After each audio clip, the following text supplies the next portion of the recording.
बघा, TCS कंपनीच्या निदा खानचं निलंबन करण्यात आलेलं आहे। TCS कंपनीच्या निदा खान या HR मॅनेजरचं कंपनीनं निलंबन केलेलं आहे। TCS कंपनीनं यापूर्वीच आपली भूमिका जाहीर करताना या प्रकरणातल्या आरोपींचं निलंबन केलं होतं। आता HR मॅनेजर निदा खान हिचंही निलंबन करण्यात आलेलं आहे। कंपनीनं कठोर भूमिका घेतल्याचं याआधीच काही क्षणांपूर्वी आपण मुख्यमंत्री फडणवीसांची प्रतिक्रिया सुद्धा बघितली होती।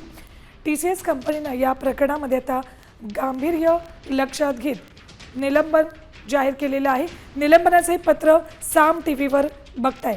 TCS कंपनीच्या HR मॅनेजर निदा खानचं निलंबन करण्यात आलेलं आहे। या प्रकरणातली ही एकमेव फरार आरोपी आहे। तिचं आता निलंबन TCS कंपनीनं केलंय आणि तेच पत्र साम टीव्हीच्या हाती लागलंय।